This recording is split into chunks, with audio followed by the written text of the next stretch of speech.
بسم اللہ الرحمن الرحیم۔ حضرت ادریس علیہ السلام کے زمانے میں لوگ بہت بدعمل ہو گئے تھے۔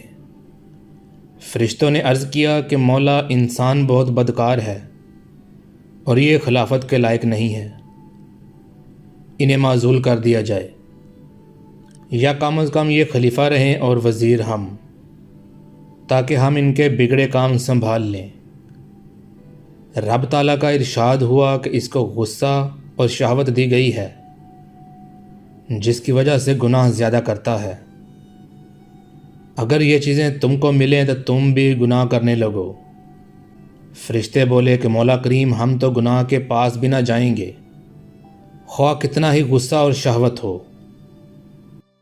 حکم ربی ہوا کہ تم اپنی جماعت میں سے اعلیٰ درجہ کے پرہیزگار فرشتے چھانٹ لو،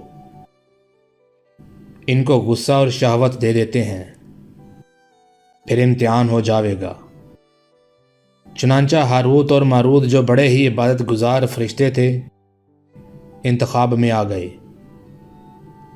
حق تعالیٰ نے ان کو غصہ اور شہوت دے کر شہر بابل میں اتار دیا اور فرمایا کہ تم قاضی بن کر لوگوں کے فیصلے کیا کرو، اور روزانہ اسم اعظم کے ذریعے شام کو آسمان پر آ جایا کرو۔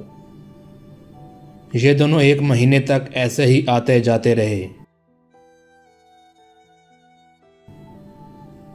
اتنے عرصے میں ان کے عدل و انصاف کا چرچا عام ہو گیا اور بہت مقدمے ان کے پاس آنے لگے۔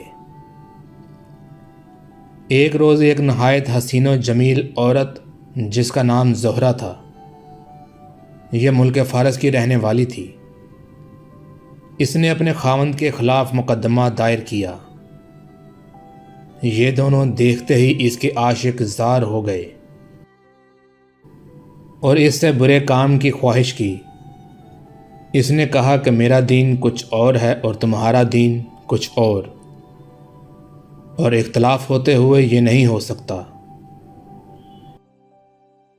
نیز میرا شوہر بہت غیرت مند ہے، اگر اسے خبر لگی تو مجھے قتل کر دے گا، لہٰذا پہلے تو آپ میرے بت کو سجدہ کرو اور پھر میرے شوہر کو قتل کرو، پھر میں تمہاری اور تم میرے۔ انہوں نے انکار کر دیا، وہ چلی گئی، مگر ان کے دل میں اس کے عشق کی آگ بھڑک گئی۔ آخر اسے پیغام بھیجا کہ ہم تیرے گھر آنا چاہتے ہیں۔ سر آنکھوں پر یہ دونوں اس کے گھر پہنچ گئے۔ اس نے اپنے آپ کو آراستہ کیا اور ان سے بولی کہ یا تو آپ لوگ مجھے اسم اعظم سکھا دیں، یا بت کو سجدہ کریں، یا میرے شوہر کو قتل کریں، یا شراب پی لیں۔ انہوں نے سوچا کہ اسم اعظم اسرار الہی ہے، اس کو ظاہر کرنا ظلم ہے، بت پرستی کرنا شرک ہے، اور قتل حق العباد۔ لاؤ شراب پی لیں۔ چنانچہ شراب پی لی۔ جب شراب پی کر مست ہو گئے تو زہرہ نے ان سے بت کو سجدہ بھی کروا لیا اور اپنے شوہر کو قتل بھی، اور اسم اعظم بھی پوچھ لیا۔ زہرہ تو اسم اعظم پڑھ کر صورت بدل کر آسمان پر پہنچ گئی۔ حق تعالیٰ نے اس کی روح کو زہرہ ستارے سے متصل کیا اور اس کی شکل زہرہ ستارے کی طرح ہو گئی۔ جب ان کا نشہ اترا تو یہ اسم اعظم بھول چکے تھے اور اپنے کیے پر بہت نادم و شرمندہ تھے۔ حق تعالیٰ نے فرشتوں سے فرمایا کہ انسان میری تجلی سے دور رہتا ہے۔ یہ دونوں شام کو حاضر بارگاہ ہوتے تھے، پھر بھی شہوت سے مغلوب ہو کر سب کچھ کر بیٹھے۔ اگر انسان سے گناہ سرزد ہوں تو کیا تعجب ہے۔ تمام فرشتوں نے اپنی خطا کا اقرار کیا اور زمین والوں پر بجائے لان تان کرنے کے ان کے لیے دعائے مغفرت کرنے لگے۔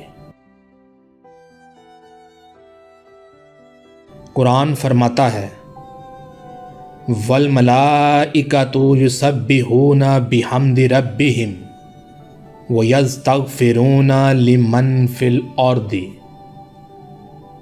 پھر یہ دونوں حضرت ادریس کی بارگاہ میں حاضر ہوئے اور شفاعت کے طالب ہوئے۔ آپ علیہ السلام نے ان کے حق میں دعائے مغفرت کی۔ بہت روز بعد حکم الہی آیا کہ ان کو اختیار دیجیے کہ یہ یا تو دنیاوی عذاب قبول کر لیں یا آخرت کا۔ حضرت ادریس علیہ السلام نے ان کو حکم الہی پہنچایا۔ انہوں نے عرض کیا کہ یا نبی اللہ، دنیا کا عذاب فانی ہے اور آخرت کا عذاب ابدالآباد تک باقی رہے گا۔ ہم کو دنیاوی عذاب منظور ہے۔ لہذا حق تعالیٰ نے فرشتوں کو حکم دیا کہ ان دونوں کو لوہے کی زنجیروں میں جکڑ کر بابل کے کنویں میں اوندھا لٹکا دیں۔ اس کنویں میں آگ بھڑک رہی ہے اور یہ لٹکے ہوئے ہیں، اور فرشتے باری باری ان کو کوڑے مارتے ہیں۔ سخت پیاس کی وجہ سے ان کی زبانیں باہر لٹکی ہوئی ہیں، اور قیامت تک یہ عذاب ایسے ہی شدید رہنے والا ہے۔